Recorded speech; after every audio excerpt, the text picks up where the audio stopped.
اعوذ باللہ من الشیطان الرجیم، بسم اللہ الرحمن الرحیم۔ سورہ بقرہ کا 29واں اور 30واں رکوع، آج ہم اس کا ترجمہ اور تفسیر کا مطالعہ کریں گے انشاءاللہ۔ شروع کرتے ہیں، بسم اللہ الرحمن الرحیم۔ طلاق 2 بار ہے، پھر یا تو سیدھی طرح عورت کو روک لیا جائے یا بھلے طریقے سے اس کو رخصت کر دیا جائے۔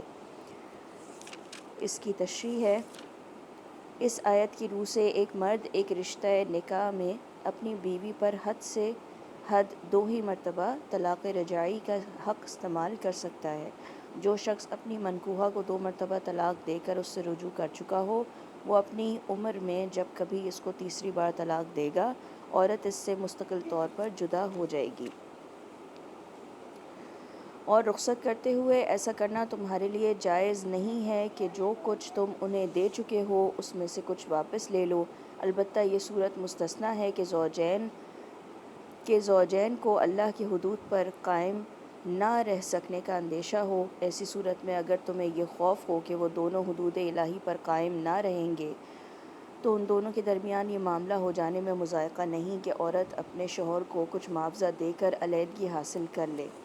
اس کی تشریح ہے، شریعت کی اصطلاح میں اسے خلا کہتے ہیں، یعنی ایک عورت کا اپنے شوہر کو کچھ دے دلا کر اس سے طلاق حاصل کرنا۔ اس صورت میں مرد کے لیے جائز ہوگا کہ اپنا دیا ہوا مال یا اس کا کوئی حصہ جس پر بھی باہم اتفاق ہوا ہو عورت سے واپس لے لے، لیکن اگر مرد نے خود ہی عورت کو طلاق دی ہو تو وہ اس سے اپنا دیا ہوا کوئی مال واپس نہیں لے سکتا۔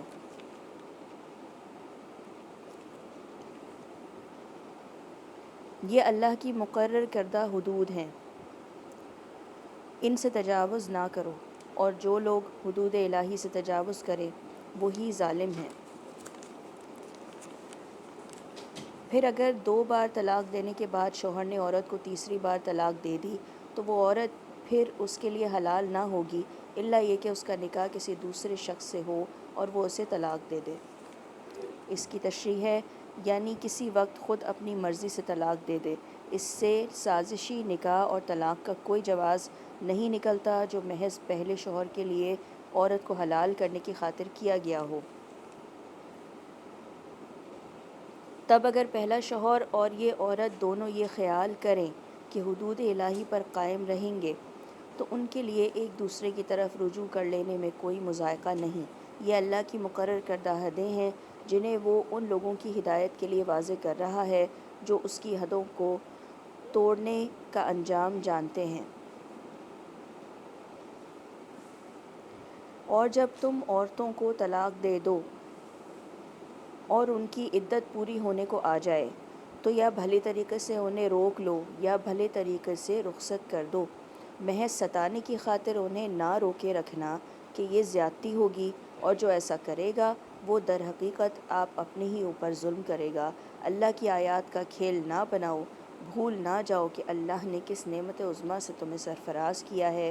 وہ تمہیں نصیحت کرتا ہے کہ جو کتاب اور حکمت اس نے تم پر نازل کی ہے اس کا احترام ملحوظ رکھو، اللہ سے ڈرو اور خوب جان لو کہ اللہ کو ہر بات کی خبر ہے۔ یہاں 29واں رکوع ختم ہوا، اب 30واں رکوع ہے۔ بسم اللہ الرحمن الرحیم۔ جب تم اپنی عورتوں کو طلاق دے چکو اور وہ اپنی عدت پوری کر لیں تو پھر اس میں مانع نہ ہو کہ وہ اپنے زیر تجویز شوہروں سے نکاح کر لیں جبکہ وہ معروف طریقے سے باہم مناکحت پر راضی ہوں۔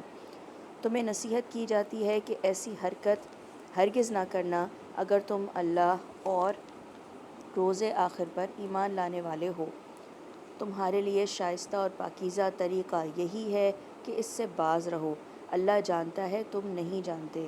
جو باپ چاہتے ہوں کہ ان کی اولاد پوری مدت رضاعت تک دودھ پیے تو مائیں اپنے بچوں کو کامل 2 سال دودھ پلائیں۔ اس کی تشریح ہے، یہ اس صورت کا حکم ہے جبکہ زوجین ایک دوسرے سے علیحدہ ہو چکے ہوں، خواہ طلاق کے ذریعے سے یا خلا یا فسخ اور تفریق کے ذریعے سے، اور عورت کی گود میں دودھ پیتا بچہ ہو۔ اس صورت میں بچے کے باپ کو معروف طریقے سے انہیں کھانا کپڑا دینا ہوگا، مگر کسی پر اس کی وسعت سے بڑھ کر بار نہ ڈالنا چاہیے، نہ تو ماں کو اس وجہ سے تکلیف میں ڈالا جائے کہ بچہ اس کا ہے، اور نہ باپ ہی کو اس وجہ سے تنگ کیا جائے کہ بچہ اس کا ہے۔ دودھ پلانے والی کا یہ حق جیسا کہ بچے کے باپ پر ہے ویسا ہی اس کے وارث پر بھی ہے، لیکن اگر فریقین باہمی رضامندی اور مشورے سے دودھ چھڑانا چاہیں تو ایسا کرنے میں کوئی مضائقہ نہیں، اور اگر تمہارا خیال اپنی اولاد کو کسی غیر عورت سے دودھ پلوانے کا ہو تو اس میں بھی کوئی حرج نہیں، بشرط یہ کہ اس کا جو کچھ معاوضہ طے کرو وہ معروف طریقے پر ادا کرو۔ اللہ سے ڈرو اور جان رکھو کہ جو کچھ تم کرتے ہو اللہ کی نظر میں ہے۔ تم میں سے جو لوگ مر جائیں ان کے پیچھے اگر ان کی بیویاں زندہ ہوں تو وہ اپنے آپ کو 4 مہینے 10 دن روکے رکھیں۔ اس کی تشریح ہے، یہ عدت وفات ان عورتوں کے لیے بھی ہے جن سے شوہروں کی خلوت صحیحہ نہ ہوئی ہو، البتہ حاملہ عورت اس سے مستثنیٰ ہے۔ اس کی عدت وفات وضع حمل تک ہے، خواہ وضع حمل شوہر کی وفات کے بعد ہی ہو جائے یا اس میں کئی مہینے صرف ہوں۔ اپنے آپ کو روکے رکھے سے مراد صرف دوسرا نکاح کرنے سے رکنا ہی نہیں ہے، بلکہ اس سے مراد اپنے آپ کو زینت سے بھی روکے رکھنا ہے۔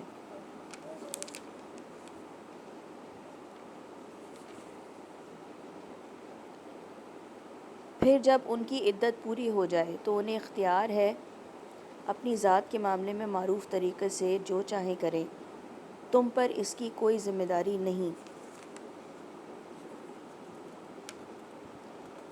اللہ تم سب کے اعمال سے باخبر ہے۔